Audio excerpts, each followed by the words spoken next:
अस्सलाम वालेकुम, this is Yunus Bhatti. Welcome back to my channel. उम्मीद करता हूं अल्लाह के करम और फजल के साथ आप सब लोग ठीक होंगे। आज मेरा चूज किया हुआ टॉपिक फ्लूइड फ्लो है। ये chapter number 6 first year physics में से है और इस चैप्टर का नाम है फ्लूइड डायनामिक्स। इस चैप्टर के नाम के बारे में मैं डिटेल में बता चुका हूं, लेक्चर नंबर 1 के अंदर आप आंसर करके देख सकते हैं। इस चैप्टर के जो नाम है उसका मतलब है कि कोई गैस या कोई लिक्विड जब एक ही डायरेक्शन में मुसलसल जा रहा हो उसके इफेक्ट्स और ये सारा कुछ हमें स्टडी करना है इस चैप्टर के अंदर। तो फ्लूइड फ्लो बेसिकली क्या है? देखिए, फ्लूइड डायनामिक्स क्या था? किसी लिक्विड या गैस का एक ही डायरेक्शन में जाना और मुसलसल जाना डायनामिक्स वजह से। अब ये फ्लूइड फ्लो क्या है? देखिए, फ्लूइड आप जानते हैं क्या है?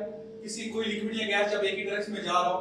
और फ्लो फ्लो बेसिकली उसका बहाव, जिस तरह आप दरिया का बहाव देखते हैं किस तरफ है, कोई नहर हो, कोई झील हो आपके पास, कोई भी इस तरह की चीज, उसका बहाव बेसिकली जो है आप उसका फ्लो जो है उसकी किस तरफ वो जा रहा है, किस तरह से वो जा रहा है। कुछ आप देखी होगी, आपने सैफर मुलुक झील देखी होगी या आप लोगों ने कुछ और झीलें देखी होगी। वो झीलों का पानी इतना कॉन्स्टेंटली मूव कर रहा है, ऐसा लगता है जैसे मूव ही नहीं कर रहा। तो वो भी तो फ्लूइड ही है ना, और मूव भी कर रहा है, एक ही डायरेक्शन में मूव कर रहा है, लेकिन उसका जो फ्लो है, उसका जो बहाव है, उसका जो बिहेवियर है वो कुछ अलग है। इसी तरह आपने ये दरिया कुनहार देख लें या दरिया सिंध आप देख लें, तो आप देखेंगे कि इसका बहाव बड़ा ज्यादा टर्बुलेंट होता है, बड़ा इररेगुलर होता है। कोई यहाँ पर कंटिन्यूटी नहीं होती, रेगुलर पैटर्न नहीं होता। कुछ जगह पर पत्थर पड़े तो पत्थर से पानी उछल उछल के आगे जा रहा होता है, कहीं से पानी स्लो जा रहा होता है, यानी कोई प्रॉपर कांस्टेंट वेलोसिटी नहीं होती। तो इसका मतलब है कि जो फ्लूइड हमारा फ्लो करता है उसका बिहेवियर अलग अलग है। मतलब क्या कि फ्लूइड की जो बहाव है, आपने कहा था फ्लूइड एक ही बोतल एक ही डायरेक्शन में जाए, इसका मतलब एक ही डायरेक्शन में मूव करते हुए उसके अलग अलग बिहेवियर हमें देखने को मिलते हैं। और मेजरली हमने उसको डिवाइड किया दो हिस्सों में। एक कह सकते हैं आप वो फ्लो जो बिल्कुल कांस्टेंट हो और एक जो कांस्टेंट ना हो। और इस लेक्चर के एंड पर हम ये स्टडी करेंगे कि आइडियल फ्लूइड क्या होता है। अब सबसे पहले बात है कि आइडियल होता ही नहीं। हम ये कहना चाह रहे हैं कि अगर हम एक ऐसा फ्लूइड बना लें जो कि इन कंडीशंस को फुलफिल करे तो वो आइडियल होता है। ये हमें लेक्चर के एंड पर स्टडी करना है। तो बकायदा लेक्चर का स्टार्ट करते हैं।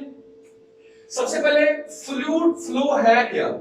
ये बिहेवियर है मोशन का, इसको कहते हैं behaviour of the motion of a fluid called fluid flow, या फिर आप इसको कह सकते हैं फ्लो ऑफ दैट फ्लूइड। इसका मतलब है कि जिस तरह का बिहेवियर शो करेगा कोई फ्लूइड मूव करते हुए, वो हम कहेंगे ये इसका फ्लूइड फ्लो है। और दो तरह के मेजर फ्लूइड फ्लो होते हैं, एक आपका स्ट्रीमलाइन या कांस्टेंट या लेमिनार। इसको लेमिनार भी कहा जा सकता है, इसको कांस्टेंट फ्लो भी कहा जा सकता है, इसको स्टडी फ्लो भी कहते हैं, इसको लेमिनार फ्लो भी कहते हैं। और दूसरा है टर्बुलेंट। टर्बुलेंट को आप इररेगुलर भी कहते हैं, नॉट कांस्टेंट चेंजिंग फ्लूइड भी कह सकते हैं आप, चेंजिंग फ्लो फ्लूइड इसको इस तरह भी कह सकते हैं। अच्छा जी, यहां पर पेपर में इस टॉपिक में से शॉर्ट क्वेश्चन और एमसीक्यूज ही आने हैं ज्यादातर। और शॉर्ट क्वेश्चन तो आ सकती है डेफिनेशंस। अगर इसकी फ्लूइड फ्लो की डेफिनेशन आएगी तो आप इसकी टाइप्स के नाम जरूर बाहर लिखना। अगर आपको स्ट्रीमलाइन या लेमिनार या कांस्टेंट या स्टडी फ्लो में से कोई भी डेफिनेशन आ जाती है, उसकी आपने डेफिनेशन लिखनी है, शॉर्ट क्वेश्चन है।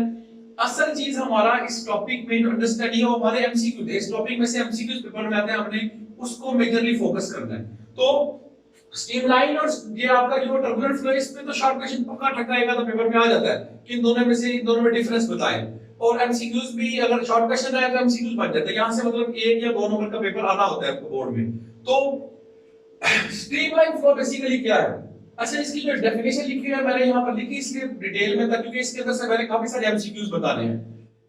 If every particle that passes through a particular point moves along exactly the same path। अच्छा, ये कहना क्या चाह रहा है? ये बड़ा इंपॉर्टेंट एमसीक्यू है आपका पेपर का, ये वाला जो इसकी डेफिनेशन के अंदर लिखा हुआ है।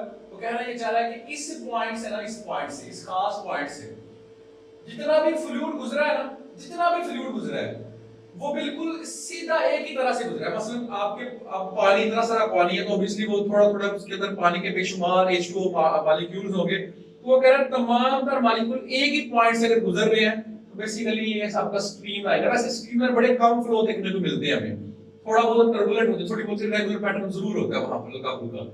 तो स्ट्रीमलाइन फ्लो की इसलिए कहा कि अगर सारा फ्लूइड बिल्कुल कांस्टेंटली मूव कर रहा हो, पार्टिकल पॉइंट में से एग्जैक्ट सेम पाथ से सारे पार्टिकल गुजरे हैं। एमसीक्यू पेपर में आता है कि क्या स्टीम एंड फ्लो जो है वो कौन सा होता है जिसके पार्टिकल्स सारे एक ही पास से गुजरते हैं या अलग-अलग पास से गुजरते हैं? इस तरह का एमसीक्यू पेपर में अक्सर बनता है। आगे कह रहा है as followed by the particle which passes that point earlier, उससे पहले जो पॉइंट गुजरा दूसरा भी बिल्कुल वहां से ही गुजरा। ये एमसीक्यू पेपर में अक्सर आता है। इसको आप स्ट्रीमलाइन भी करते हैं, लेमिनार भी करते हैं, स्टडी भी करते हैं। इसकी एक और डेफिनेशन भी आप बना सकते हैं पेपर में, आप ये भी लिख सकते हैं, ये भी गलत नहीं होगी।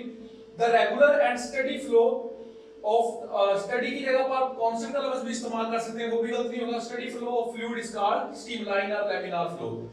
अब इसमें से कुछ आते हैं एमसीक्यूज। इस फ्लो को आप स्टडी फ्लो भी कहते हैं। इसके बाद एक और डेफिनेशन आ सकती है, वो है स्टडी फ्लो कंडीशन। उसकी डेफिनेशन ये एक अलग डेफिनेशन है, ये भी पेपर में अक्सर शॉर्ट क्वेश्चन आता है, ये एमसीक्यूज भी है। कौन सी ऐसी कंडीशन है जिसकी वजह से आप लेमिनार फ्लो को स्टडी फ्लो कहते हैं और यहां उसको स्टडी फ्लो कंडीशन कहते हैं? यानी अगर आपको स्टडी फ्लो की डेफिनेशन आएगी तो बेहतर है कि जो मैं अब बता दूं आप वो वाली लिखिए, इसका साथ हवाला देके, यानी आप ये नीचे वाली इररेगुलर वाली लिखिए और साथ वो लिखें, ये बेहतर आपके लिए है। अच्छा जी, तो है क्या? वो कह रहा है each particle in its motion is called streamline।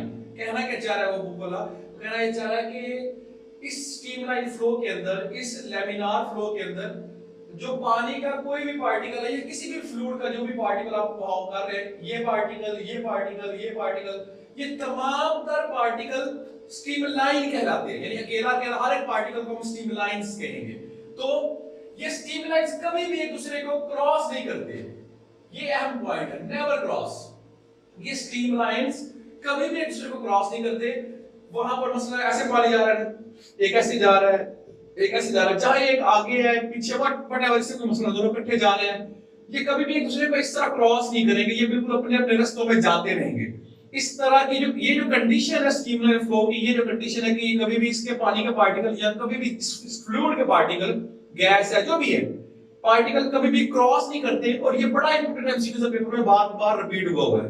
इसके बाद इसकी जो डायरेक्शन होती है, स्ट्रीमलाइन की जो डायरेक्शन होती है आपके स्ट्रीमलाइन फ्लो की, ये आपके जो पार्टिकल्स मूव कर रहे हैं उसकी वेलोसिटी की डायरेक्शन होती है। जिस तरफ पार्टिकल की वेलोसिटी है, इस तरफ से पार्टिकल इस वेलोसिटी से आ रहे हैं, इस तरफ तो उस वेलोसिटी की डायरेक्शन इस तरफ है, तो पार्टिकल जो आपका फ्लो है उसकी डायरेक्शन भी उधर ही, क्योंकि ये बिल्कुल कांस्टेंट होते हैं। यहां पर वेलोसिटी भी कांस्टेंट होती है। इंपॉर्टेंट एमसीक्यू है भी कि स्ट्रीमलाइन फ्लो में जो वेलोसिटी होती है वो कांस्टेंट होती है। तो ये आपके कुछ एमसीक्यूज इस टॉपिक में से आ सकते हैं, कुछ शॉर्ट क्वेश्चन आ सकते हैं। इसके बाद टर्बुलेंट फ्लो क्या है? ऑब्वियसली आप समझ चुके होंगे कि अब आप क्या करें, आप सिंपली एक पानी का बड़ा सारा पाइप ले लें, उसको ऐसे दबा दें, पीछे से स्ट्रीमलाइन आ रहा था, स्मूथ आ रहा था, जैसे आपने ऐसे दबाया आगे से टर्बुलेंट फ्लो शुरू हो गया, आगे से इररेगुलर फ्लो शुरू हो गया, क्योंकि आपने रास्ते में कोई रुकावट, कोई ऑब्स्टेकल रख दिया। इसी तरह यहाँ पर मैंने डायग्राम बनाई है, मैंने यहाँ पर एक पत्थर रखा हुआ है, बिलफर्ज ये छोटी सी नदी है, इसमें मैंने पत्थर रखा हुआ है।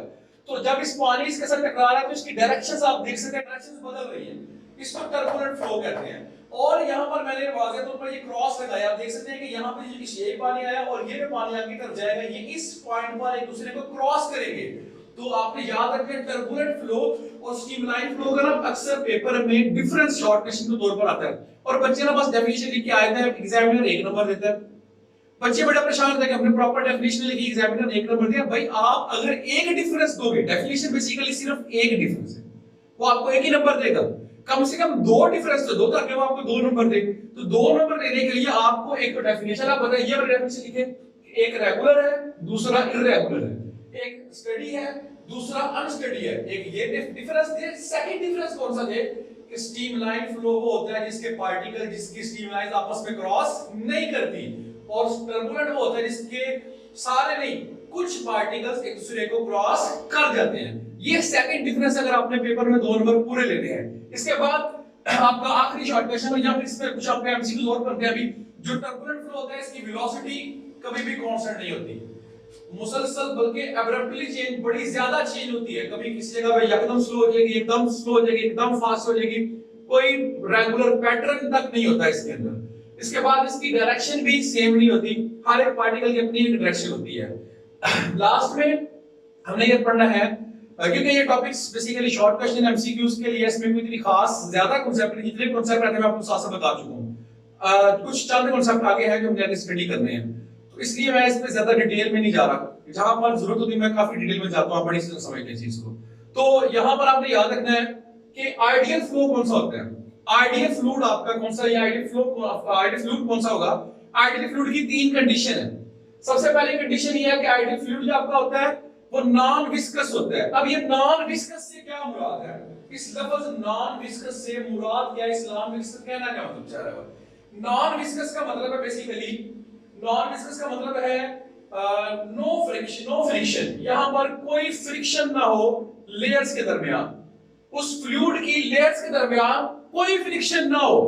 अब आप जानते हैं बड़ी अच्छी तरह, हमने पहले टॉपिक में जो विस्कोसिटी पढ़ी थी वहां पर हम डिटेल में पढ़ चुके थे कि विस्कोसिटी होती ये है कि पानी किसी भी फ्लूइड के लेयर्स के दरमियान फ्रिक्शन, तो ऐसा तो पॉसिबल ही नहीं कि फ्रिक्शन ना हो। वो कह रहा है कि अगर आप उनकी लेयर्स के दरमियान फ्रिक्शन को खत्म कर दो ना, तो तब वो आपका आइडियल फ्लूइड होगा, यानी ये पहली कंडीशन है। दूसरी कंडीशन क्या है, वो कह रहा है फ्लूइड इज इनकम्प्रेसिबल। इनकम्प्रेसिबल का बेसिकली यहां पर मतलब क्या है, इनकम्प्रेसिबल का मतलब है कि इसकी जो डेंसिटी है वो कांस्टेंट हो, डेंसिटी रो डेंसिटी कांस्टेंट हो। तो आप जानते हैं कि पानी की डेंसिटी कांस्टेंट होती है, एयर की डेंसिटी कांस्टेंट है। ये वाली कंडीशन तो फुलफिल हो सकती है कुछ एक्सटेंट तक, बिल्कुल प्योर वाटर ले आए, बिल्कुल प्योर एयर ले आए, या कोई भी प्योर आप लिक्विड ले आए, तो उसकी ये वाली कंडीशन फिर भी फुलफिल की जा सकती है कुछ एक्सटेंट तक, हो सकती है वाली। लेकिन ये तीसरी है स्टडी फ्लो, ये वाली कंडीशन भी कुछ हद तक पूरी की जा सकती है। स्ट्रीमलाइन फ्लो आपका स्टडी कंडीशन फ्लो होता है कि कांस्टेंट फ्लो हो रहा हो, तो ये वाली कंडीशन भी कुछ हद तक कंडीशन फुलफिल हो सकती है। इस एयर कंडीशन की वजह से, पहली कंडीशन नॉन विस्कस वाली कंडीशन की वजह से आइडियल फ्लूइड हम रियल फ्लूइड नहीं बना सकते। वो आइडियल ही है, वो सिर्फ ख्यालों में किताबों में है, प्रैक्टिकली नहीं है। अक्सर पेपर में हमसे पूछा है कि कौन सी ऐसी लिमिटेशन है, शॉर्ट क्वेश्चन आते हैं, कौन सी लिमिटेशन है जिसकी वजह से आइडियल फ्लूइड रियल लाइफ में नहीं है। बच्चे तीनों लिख के आते हैं, नहीं असल में ये वाली कंडीशन है, एमसीक्यू में याद रखना नॉन विस्कस वाली, कि फ्रिक्शन को खत्म नहीं किया जा सकता लेयर्स के दरमियान, जितना मर्जी आप उसे लुब्रिकेट कर ले, जितना मर्जी वहां पे ऑयल लगा ले, लेकिन वहां फ्रिक्शन खत्म नहीं होगी। इस वजह से आइडियल फ्लूइड जो है वो रियल लाइफ में एग्जिस्ट नहीं करता। तो आज के लेक्चर के अंदर हमने फ्लूइड फ्लो का मेथड देखा है कि किस किस बिहेवियर से आपका फ्लो हो सकता है, कांस्टेंट हो सकता है, इररेगुलर हो सकता है। फिर हमने आइडियल फ्लूइड को स्टडी किया। उम्मीद है आपको अच्छी समझ आई होगी। जहां से ना समझे जरूर कमेंट में पूछा करें, वैसे भी कमेंट किया करें, इसको शेयर भी किया करें ताकि आपके और दोस्तों को भी फायदा हो। बाकी दुआ में याद रखिएगा। अल्लाह हाफिज।